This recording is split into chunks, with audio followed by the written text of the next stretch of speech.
ਸ਼ਹਿਰ ਮੈਂ ਕਹਿਵਾਂ ਉਹਦੇ ਕੋਲ ਸੀ ਮੈਂ ਉਹਨੇ ਉਹਦਾ ਕਮਰਾ ਦਿਖਾ ਲਿਆ ਹੈ ਨੀ ਇਹ ਅੱਛੀ ਨੋਰਵੀਜਨ ਲੱਕੜੀ ਉਹਨੇ ਕਿਆ ਰਹਿਣਾ ਤਾਂ ਬਹਿ ਜਾ ਜਿੱਥੇ ਵੀ ਤੇਰੀ ਮਰਜ਼ੀ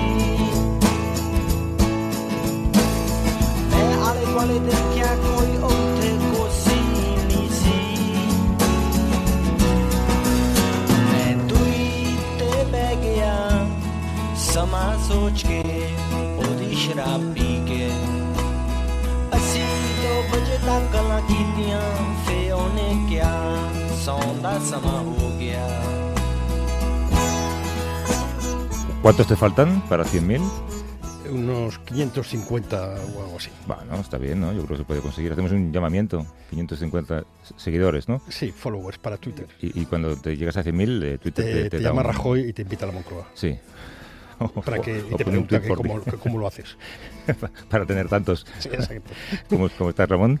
Bien, bien, bien. Después de un verano intenso, que no he salido, tú en cambio te has dado un verano estupendo, ¿no?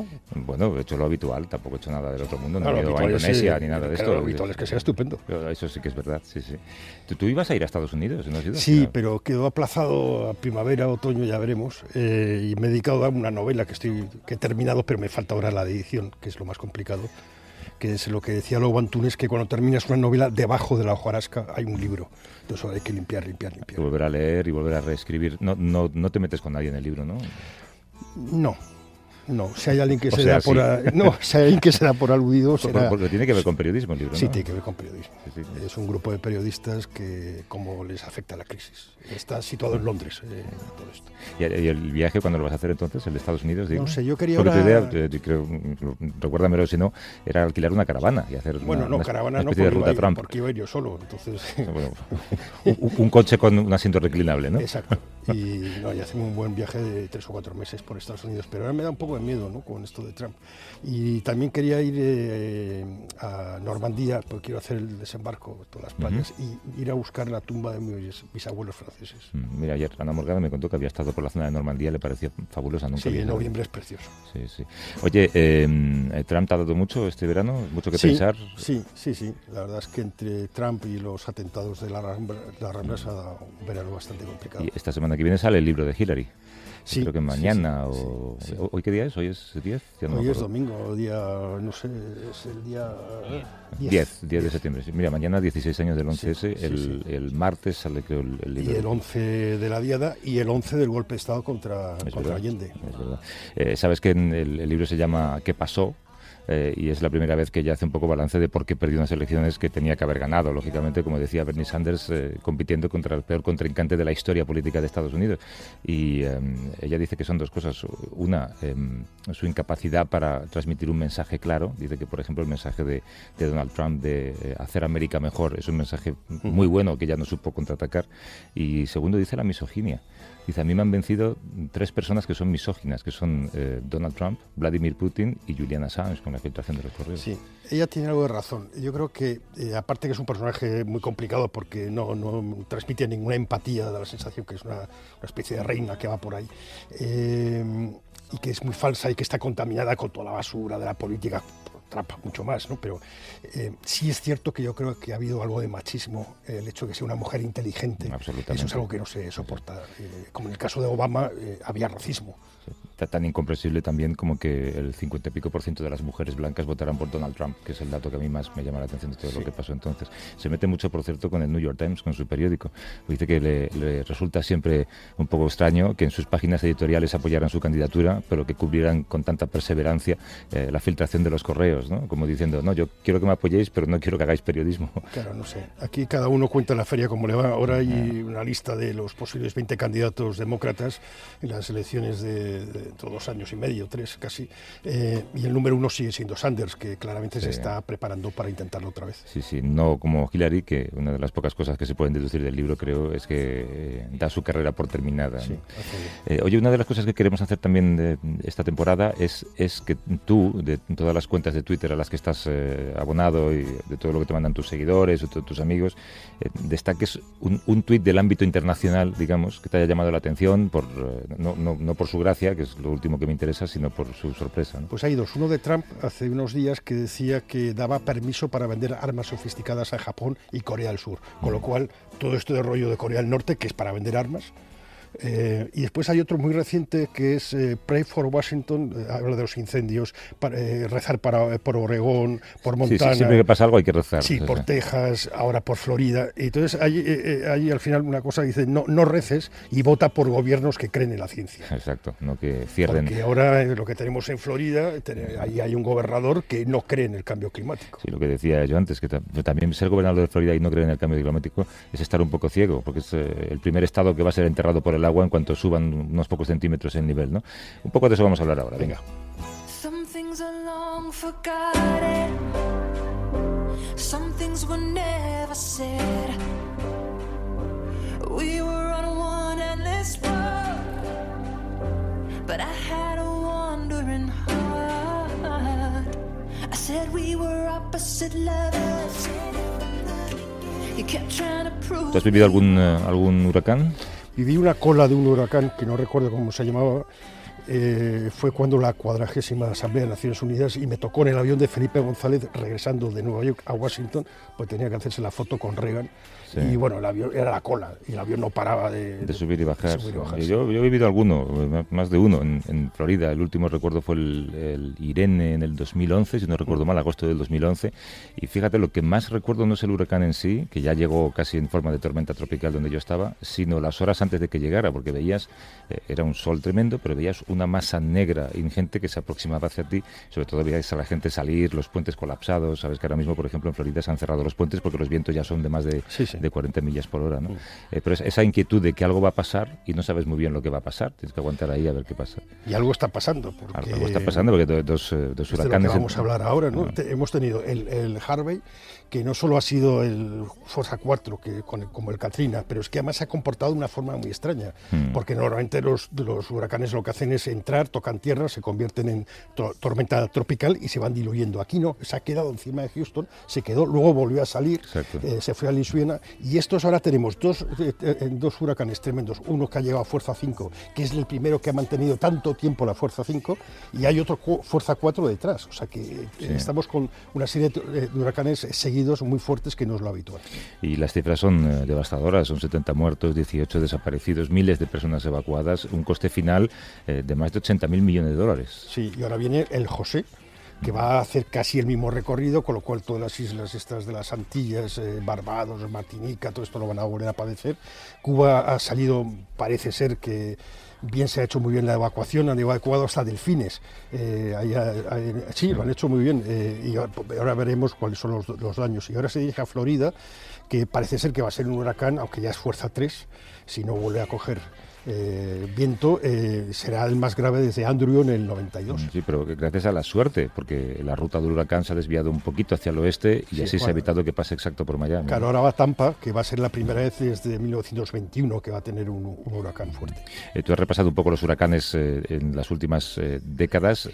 Claramente esto va a mal. Sí, el más grave fue el Mitch, no sé si te acuerdas, tuvo 18.000 muertos, afectó sobre todo a Honduras en el año 98. El Jane en el 2004 tuvo 3.000 muertos, pero sí es cierto que algo está pasando, porque por ejemplo ahora el Economist ha sacado una historia muy buena en Twitter, yo sigo sobre todo a medios para poder entender y ver cosas, que tenemos 400 eventos de clima extremo al año, y en el año 70 eran 4 veces menos.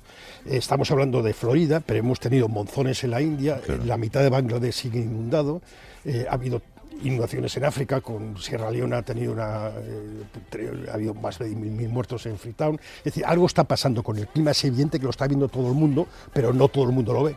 Es curioso, por cierto, en el ámbito, digamos, del reporterismo, cómo casi nos interesa más a qué medida se está acercando hacia la costa americana ese huracán, qué efectos se está produciendo en el Caribe, que es donde realmente se sufre mucho más, ¿no? Nos interesa infinitamente más el primer mundo que el segundo o el tercero. Está más peor preparado para aguantar este tipo de eventos.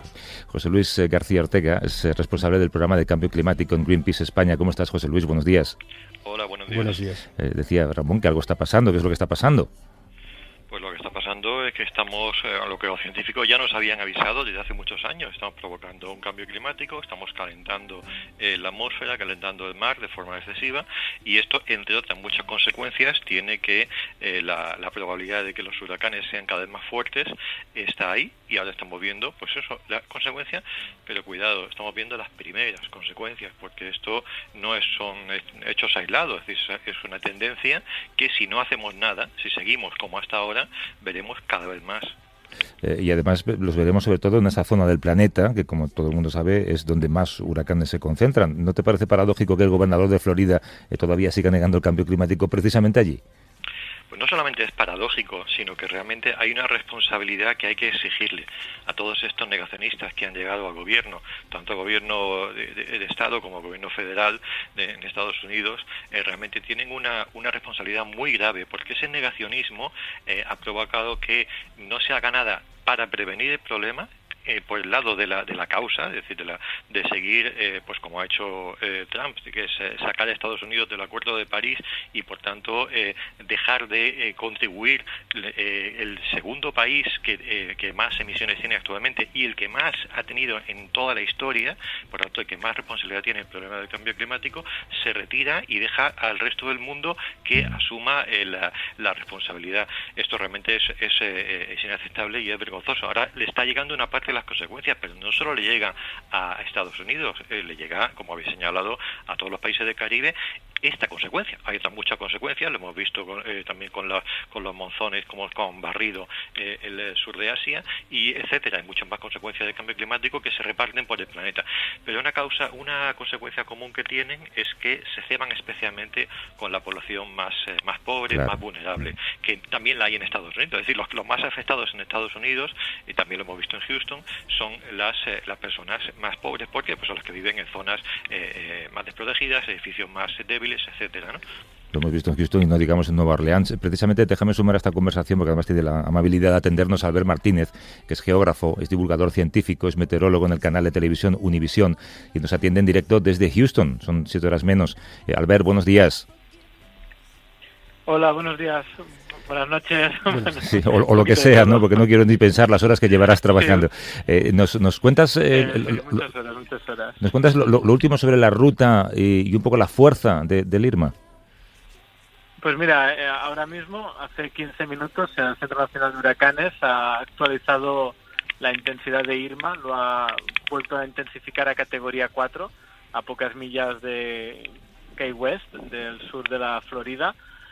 Así que eso puede ser realmente desastroso para toda esa región del sur, porque estamos hablando de vientos de 125 millas por hora impactando sobre una zona que no tiene ningún tipo de obstáculo, pero es una zona plana de casitas. Estamos hablando de 200 kilómetros por hora de viento sostenido y golpes que pueden llegar a los 250 kilómetros por hora sin ningún problema, más la lluvia, más los tornados que ya vimos en la tarde y los que todavía se pueden producir durante el impacto.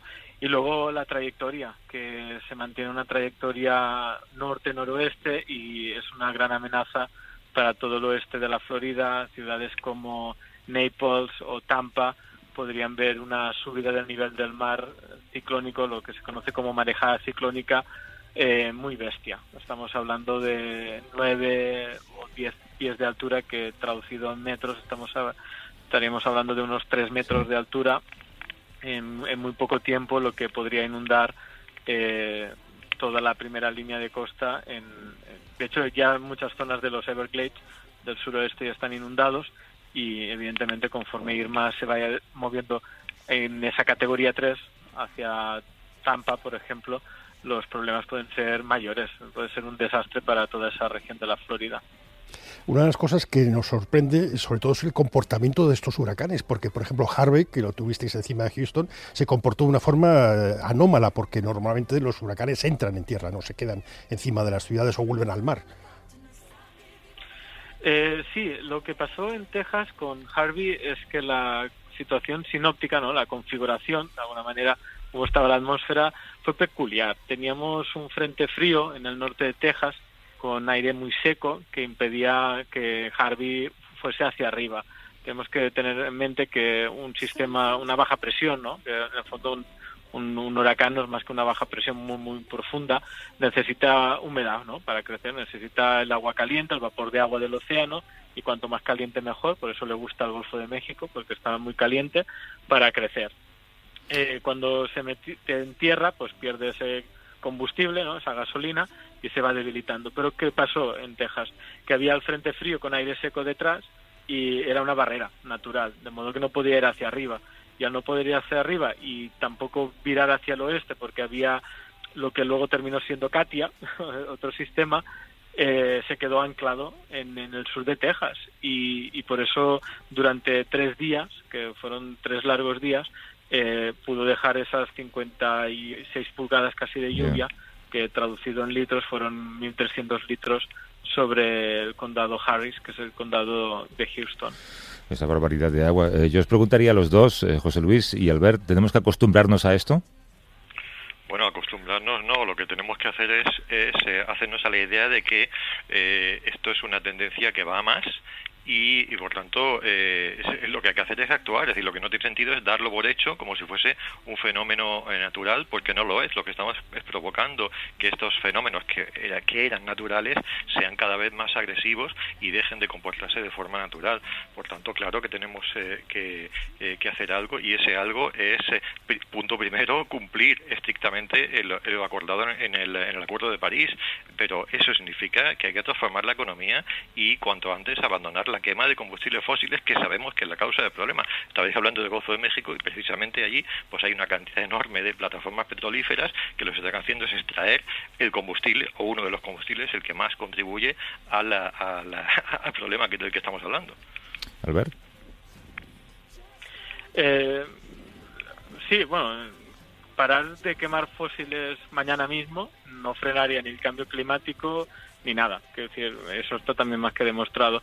Lo que también tenemos que tener en mente que, por ejemplo, cuando decíamos hace 2 días que Irma se iba para Miami, claro, Miami no había recibido un huracán desde Andrew en 1992.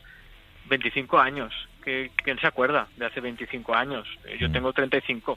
Yo ni me acordaría yo no me acuerdo de qué hacía hace 25 años. Quiero decir que muchas veces ocurren fenómenos muy destructivos como estos. En Tampa, por ejemplo, ahora les pasará Irma por encima, pero es que desde principios del 1900 que no les pasa un huracán por encima. Claro, nadie se acuerda de la última vez que les pasó un huracán por encima.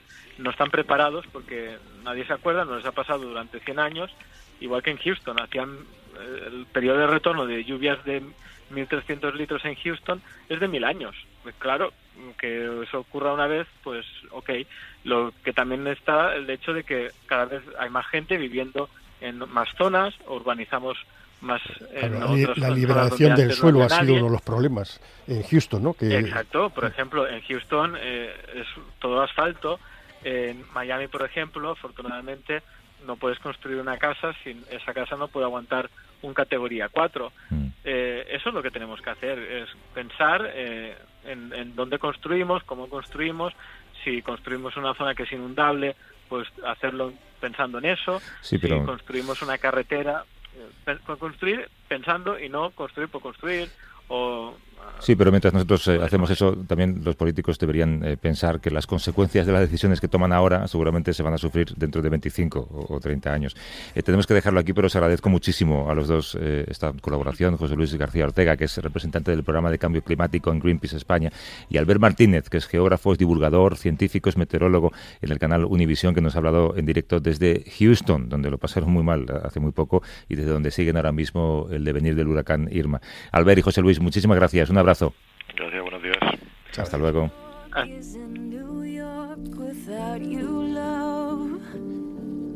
¿Todavía vas a luchar esta temporada por meter una canción en el disco o has tirado la toalla? Bueno, yo hasta diciembre intentaré buscar música así que parezca moderna, porque claro...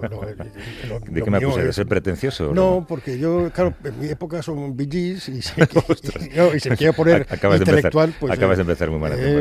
Rolling Stone... Hasta luego, Ramón. Pink Floyd.